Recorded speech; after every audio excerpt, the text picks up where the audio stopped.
Well, may I resume? I think we already had a bit more than 5 minutes. I will then resume the symposium, the second symposium on Husserlian phenomenology, by presenting Evandro Brito. Evandro Brito is our third invited speaker of today. He is presenting a talk entitled Brentano on Psychologism and the Background of Phenomenology. But Evandro Brito is an adjunct professor at the Department of Philosophy and at the postgraduate program in education at the Center Western University, Unicentro, in Brazil. He has a doctorate and master's degree in philosophy from the Pontifical Catholic University of São Paulo. As a researcher, he investigates the development of ethics in Franz Brentano's works, coordinates the research group Political Ethics and Citizenship at Unicentro, and is linked to the research group's Origins of Contemporary Philosophy from the Pontifical University, Catholic University of São Paulo. Among the main works, he mentions the edition of Brentano Studien 17, Iberoamerikanische Forschungen zu Brentano und seiner Schule, and the book Psychology and Ethics, the development of Franz Brentano's philosophy of the psychic. Thank you very much, Evandro, for accepting our invitation. The floor is yours.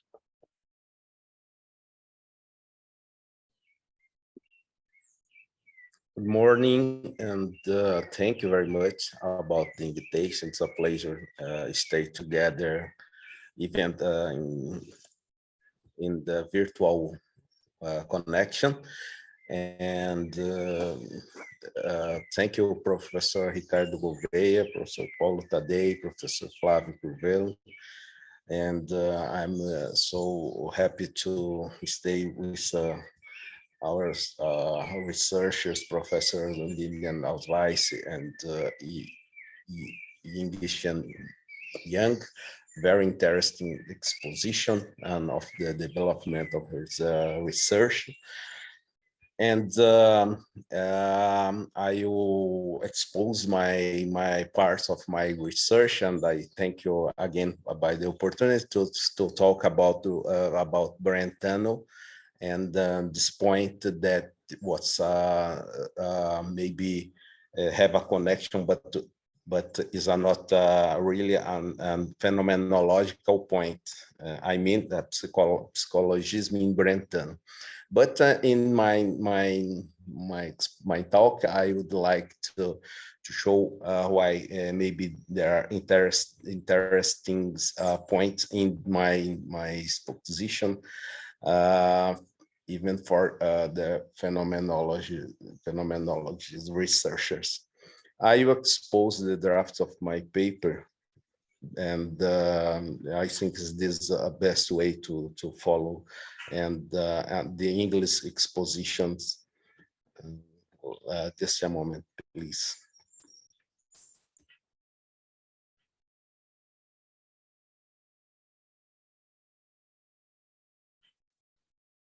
Okay. And the title is Brentano on Psychologism and the Background of Phenomenology. And in my introduction, I will explain that I have 3 points to develop.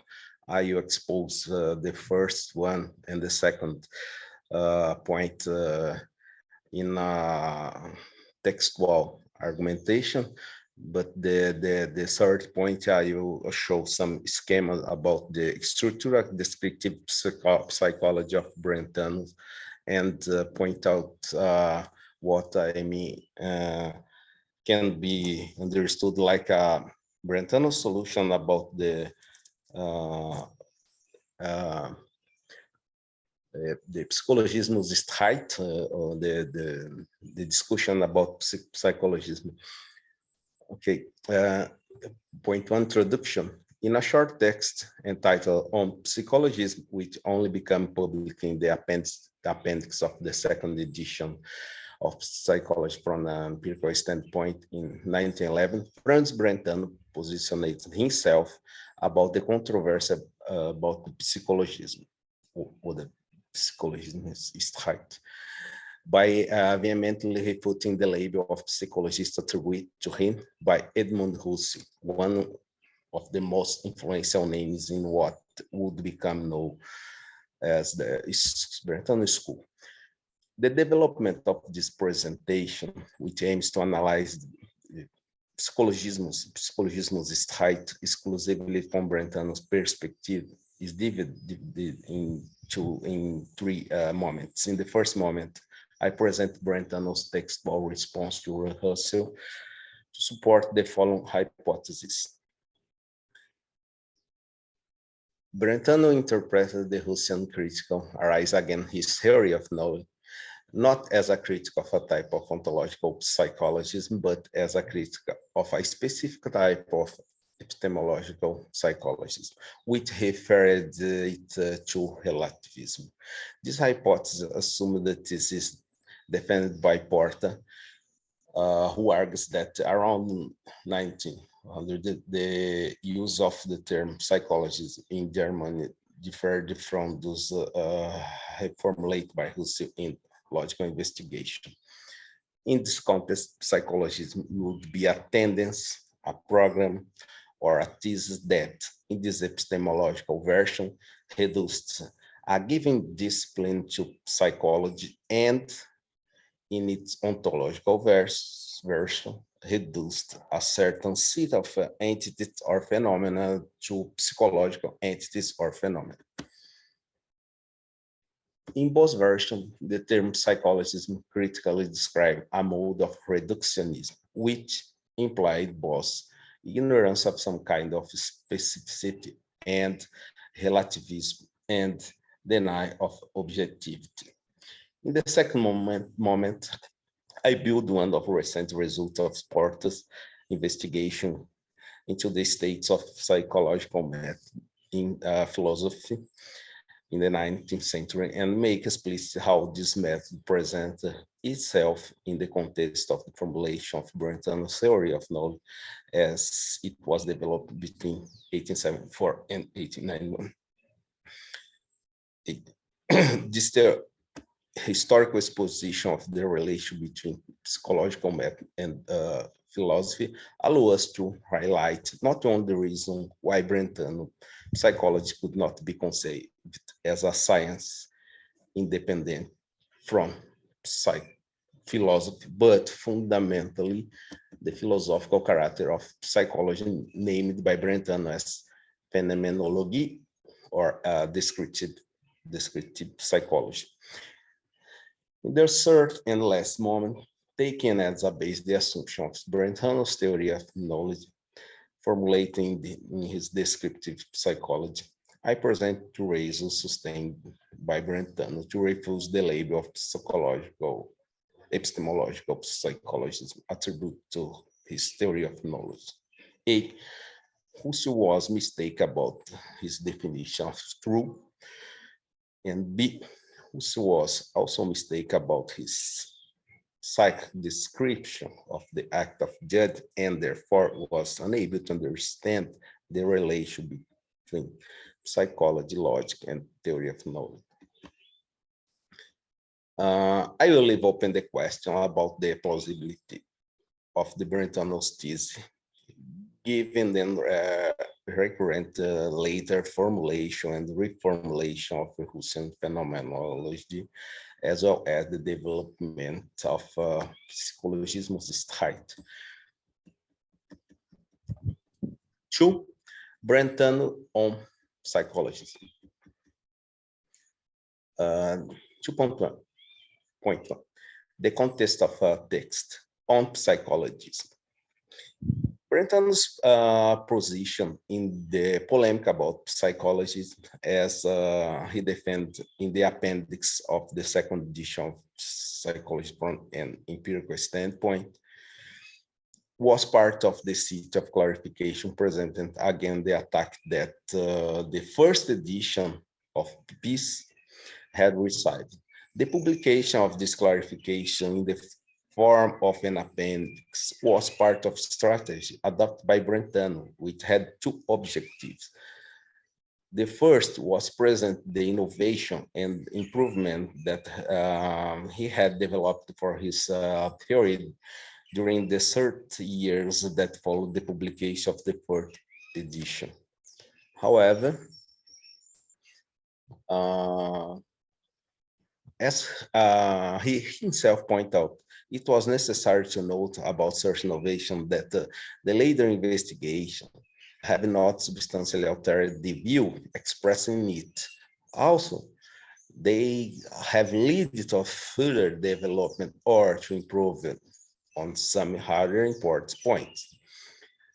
Brentano's second goal was to maintain the original format in his work in the form in which it had influenced his contemporaries.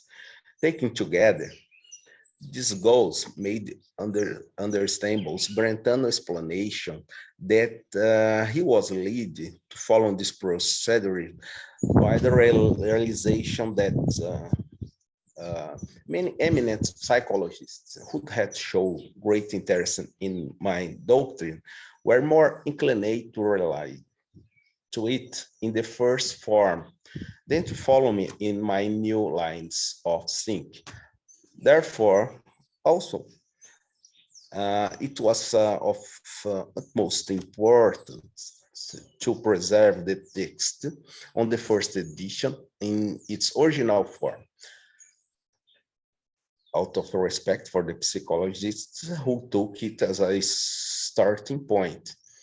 The seat of the text that made up the appendix of the second edition explicitly defended it against the criticism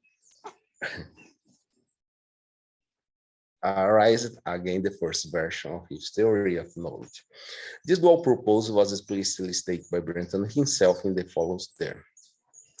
So I decided to reprint the old text with practically no change, while at the same time supplementing it certain observations which are to be found partially in the footnotes, but mainly in an appendix. This observation contains a defense against certain attacks on my doctrine from various sources, and they develop those aspects of my doctrine, which, in my own judgment, needed revision.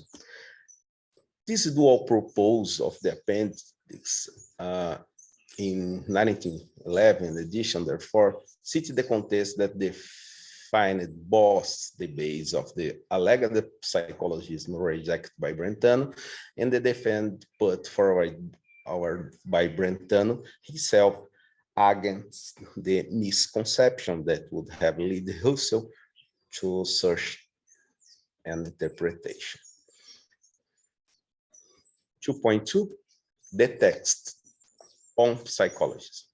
In on psychology, Brentano first clarified as an accusation the fact that his theory of knowledge was labeled psychology. Then he expressed the strangeness shared among the philosophers of his time, resulting from the vagueness and multiplicity of meaning that the term psychologism presents. Using a metaphor, Brentano first clarified that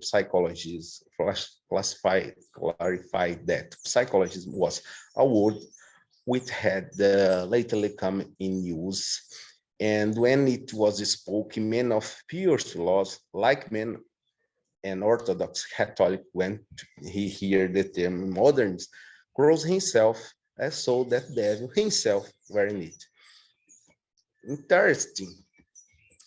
Interestingly, it was not Edmund, but Husserl, that one who Brentano considered responsible for introducing the term psychologism in German philosophy debate. Therefore, he said, during a friendly encounter, I saw an explanation from Husserl, and then, as the opportunity arose, from others who used, namely, introduced the term by him. This set of responses received by Brentano to his request for clarification was summarized as a definition of psychologism in the following terms. Psychologism means a theory which contests the general validity of knowledge, a theory according to which being other than man could have insights which are precisely the opposite of our own. Psychologism, being defined in these terms, Brentano defends himself by saying, understood in this sense, I'm not now an advocate of psychology, but I have always very firmly rejected and opposed such absurd subjectivism. Brentano's later consideration about the outcome of this friendly conversation showed his disappointment with the fact that he could not dispel the suspicion of psychologists that rest in his theory of knowledge. However, the explanation received would have been sufficient to explain the fragile support for the charge that claimed the existence of psychologists in the theory of knowledge present in 1874. 2.3 Ontological psychologists and epistemological psychology. By 1900 in Germany, Esportas states the use of term psychologism defined critically a mode of reductionism, using as a general rule that psychologism imply ignorance of some kind of specificity and relativism and the denial of objectivity. This was exactly the point of Russell's accusations of Brentano's theory of knowledge. However, psychologism could be understood from two versions: as a tendency program or thesis that epistemologically reduce a given discipline to psychology, or B, as a tendency program or thesis that ontologically reduce a given set of entities or phenomena to a psychological entity or phenomenon. Based on these two versions, it's possible to understand that Brentano's strategy consisted first in identifying elements of ontological psychologism in Russellian's accusation, and then in demanding the recognition of the epistemological psychologism of the structure of his theory of knowledge developed as descriptive psychology, which had founded philosophers on psychology, but without implying the reduction of philosophy to psychology. Precisely for this reason, this distinction is fundamental, since it corroborates Brentano's own assertion that Russell had forgotten his destructive anti-psychological solution by wrongly accusing him on the basis of pseudo-ontological problems. Let us know at the details of this controversy. According to Brentano, Russell had claimed that the supposed suppression of the unity of universal truth, which would characterize the psychologism of his theory of knowledge, result from the absence of a presupposition of a producer of truth. In this way, as true maker. In this way, Brentano understood that the structure of critical formulate against his theory of knowledge would be as follows. The following definition of truest correspondence is established as universal truth. A. true consists only in the fact that true judgment corresponds to something outside the spirit, which in one and the same for everyone who judges. B. It establishes the extent of the concept of true judgment and exclude negative judgment, modal judgment, etc. BI. In the case of negative judgment, and in the case of those that describe something as impossible, possible, past, or future, this something could not, however, be a thing. C.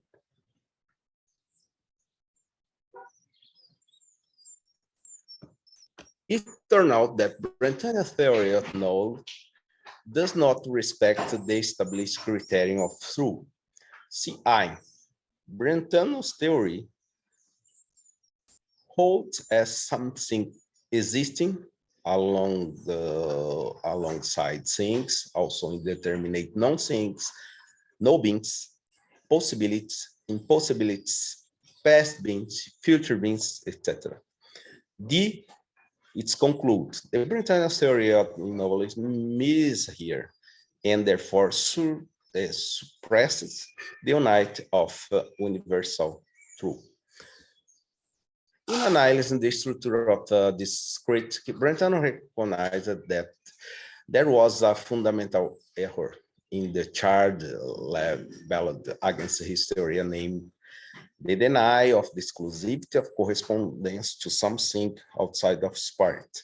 But it's interesting to note first to point about this charge that Brentano recognized as erroneous. A. Brentano acknowledged that the first edition of Peace allowed such misinterpretation by stating that there he set up sentence in which conclusion could lead to psychology. However, B.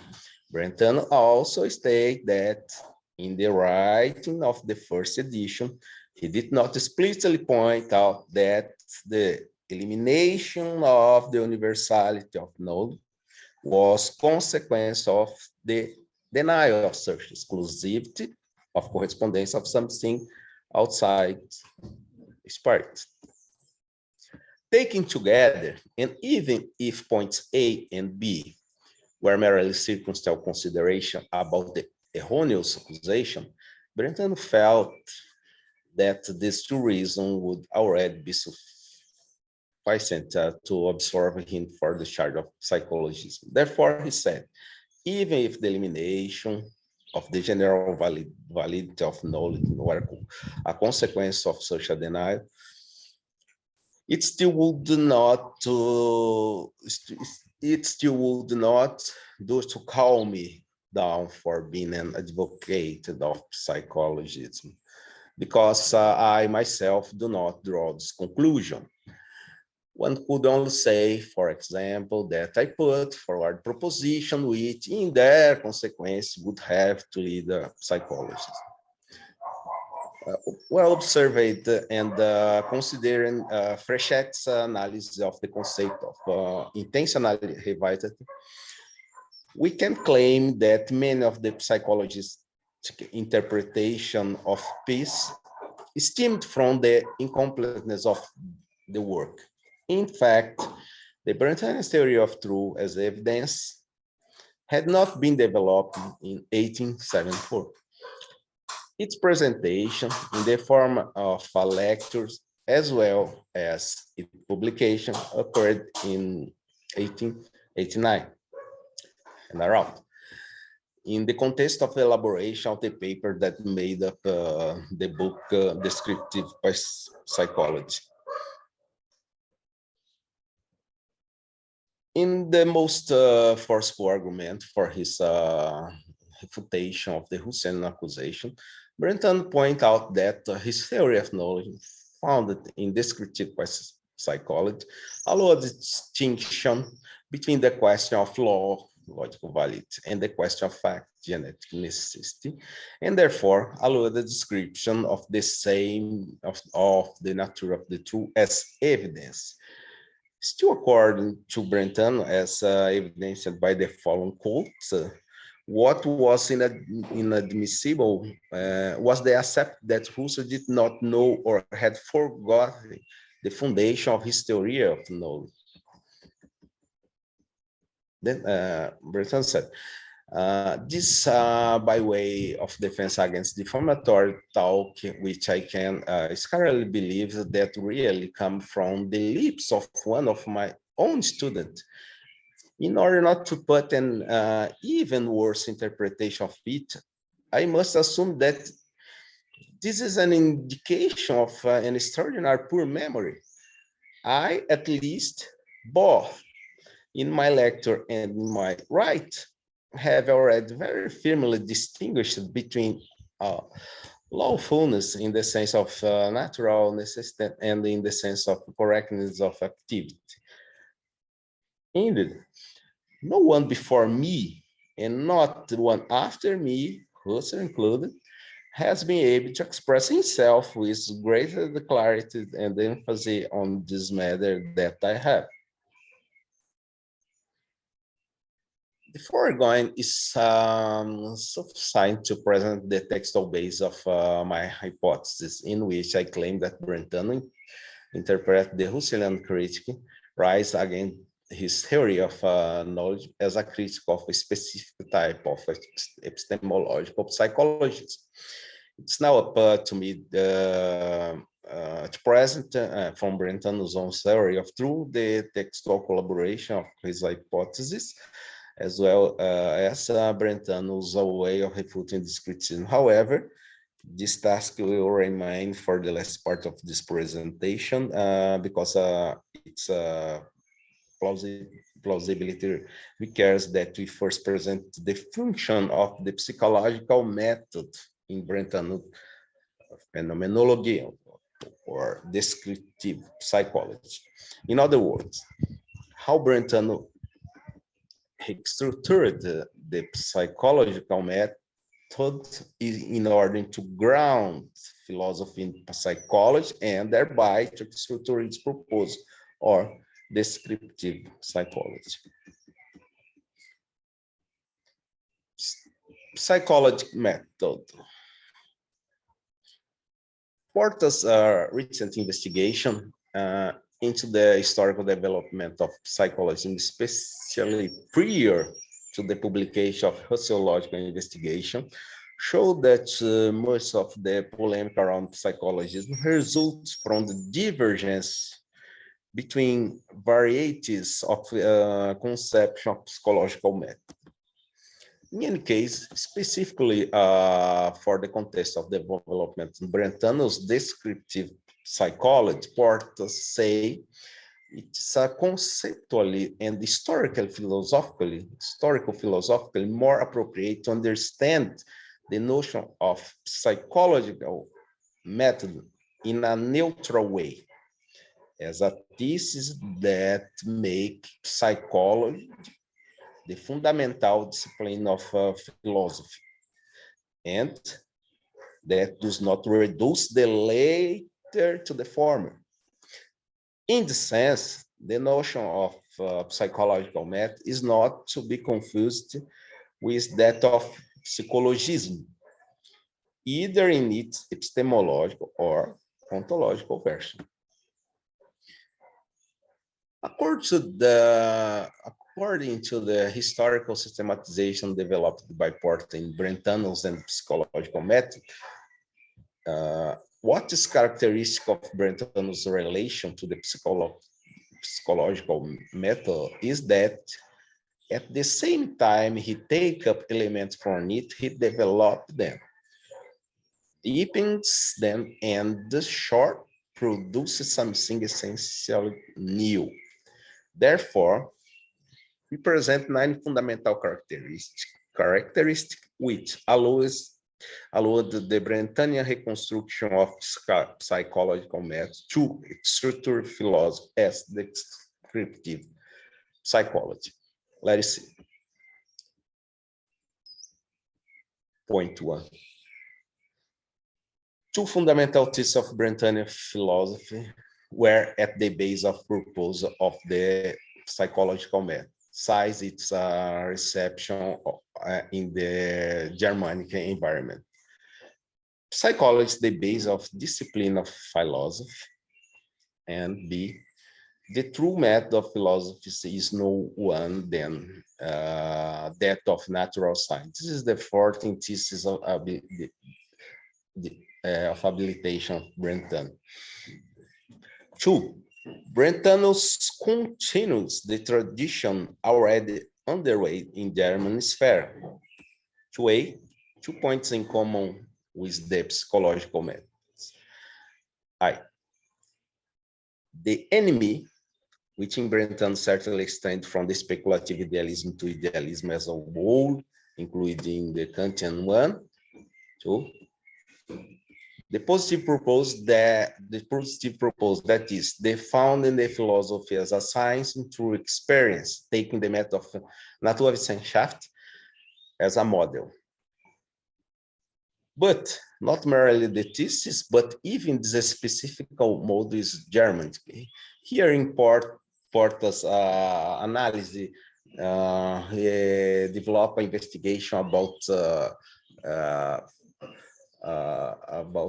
psychology method in Germany, France, Italy, and England. That's why the point here is a specific mode in Germany or in the German world. That philosophy must, well, let's begin. 3, but not merely the thesis, but even their specific mode is German. That philosophy must allow the method of Naturwissenschaft implies at the same time a reflection on the notion of empiricism appropriate to empirical science.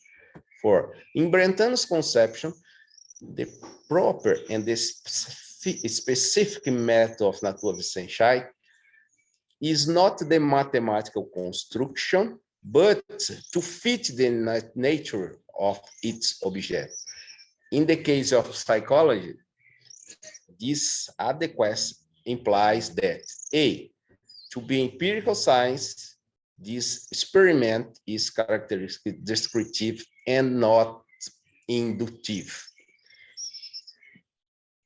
Here, it's evident the difference from the search of the inspiration of Brentano, like Mill, for example. And B, Brentano thus adhere to the majority of trend of German psychological empiricism, which size phrase has different from England empiricism and its eventual culmination in Mill. 6, Germanic empiricism does not understand inductivism as a necessary consequence. 7, Brentano's empiricism radicalizes the psychology method by making it exclusively descriptive procedure. This implies that it's not only distinguished between external and internal perception, but based descriptive analysis on the internal perception. The psychics are now characterized by intentionality, its intrinsic property, and no longer by its model of access. This is the point. For Brentano, the question about internal perception turn around the mode of access. But here, the internal perception need to be described under the conception of intentionality. Descriptive psychology is now understood as an act of psychology. Let me point out one more thing. Only in Brentano, Thus, the psychological method become purely descriptive, something which, in spite of express empiricism, was never before in Fries, Bennick, Bonamere, or Lipsall, through in each case for different reasons. How often are radical introspectivists and claim to be based on a specific internal perception different from the external one, reacting equals again the reduction of psychology to physiology, or the substitution of a subjective perspective by an objectivist one of any kind. In all of them, however, internal perception is far from being the base of purely descriptive analysis. This is a explanation of Porter about this, the originality of Brentano's method, psychological method. And 9, and this is a point that maybe is not possible to develop here, but it's a point that support the idea of intentionality, because Brentano have use intentionality to solve a problem that can be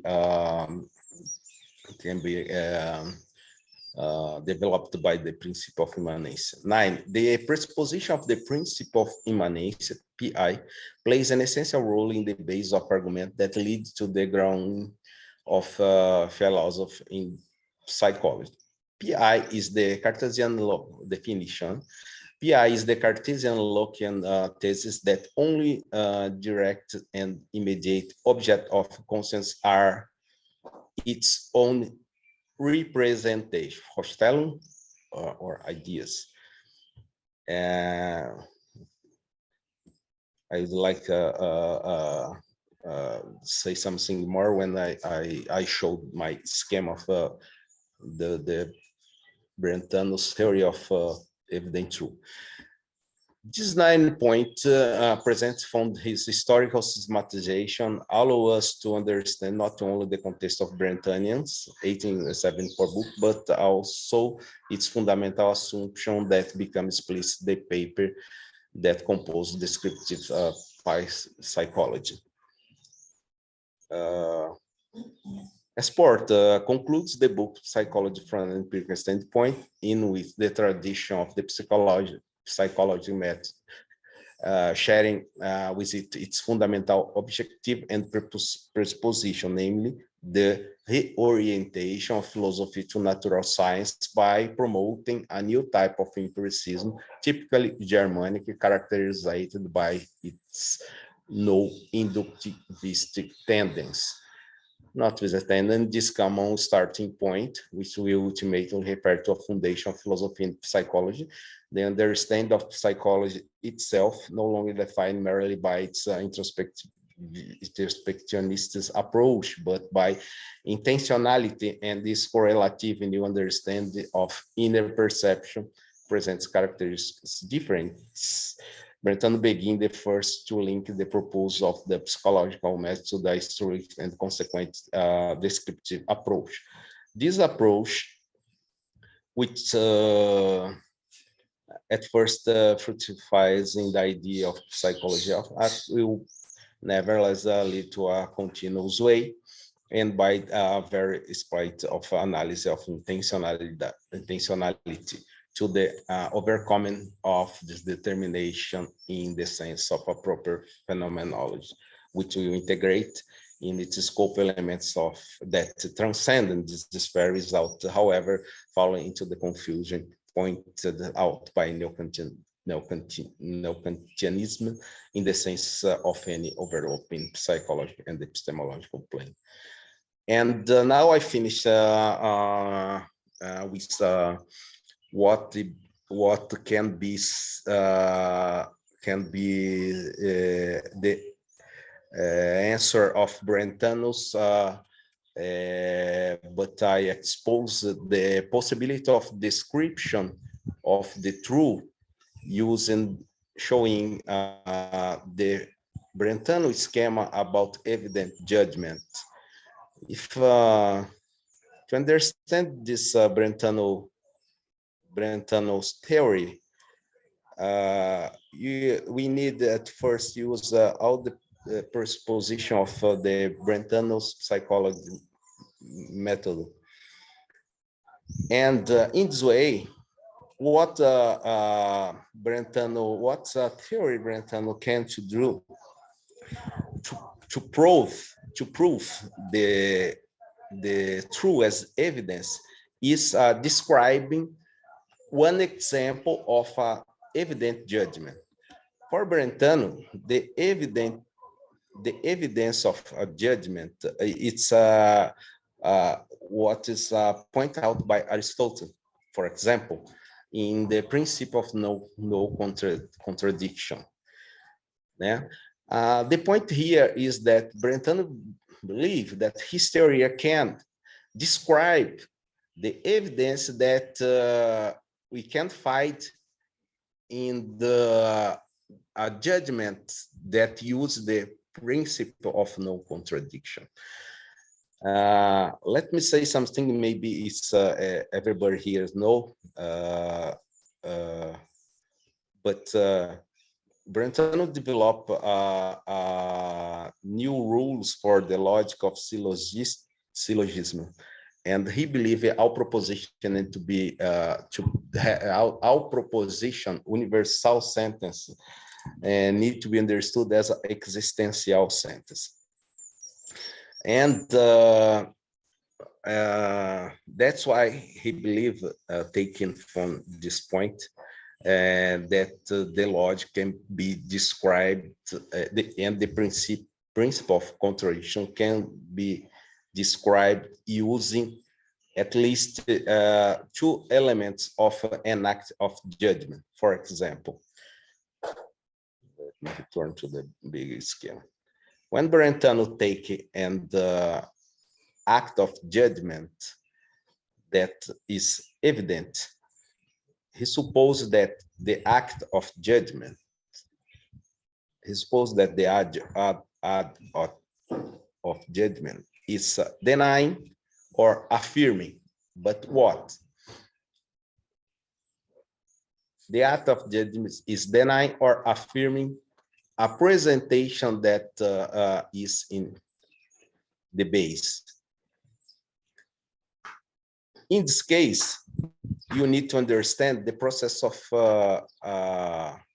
the direction of intentionality of the act of the judge that have like your object, the object of that is the presentation as a whole. And this presentation have an object. It's because it's described using the intentionality concept. That is a physical phenomenon. But what happens when you have a judge like a principle of non-contradiction? Principle of non-contradiction, for like Brentano understand, is a presentation of an impossibility. What is in the base of the act of the judge, when you think about the principle of no contradiction, is a presentation of an impossibility. That's why this can be used like a example. For example, P and no P. This is a contradiction because the conjunction of P and no P, it's impossible or false. But there are no problem when I talk about, for in Brentano's way, when I talk about or I describe an impossibility. Only describe an impossibility or only think about an impossibility, it means presentation impossibility. But when I deny this presentation, I have another process of intentional relation where my judge have a relation, my judge that deny have a relation, have this presentation like a object, and this presentation is the false because it's impossible. This is enough for Brentano to recognize the evidence of the truth, because by one side I have a deny, and the other side I have the false. Deny the false is evident true, or a true like evidence. It's mean in every time, in everywhere you or ever been that think about principle of no contradiction. Okay, I think it's my time. Thank you very much. If maybe I can expose something better if you have some questions.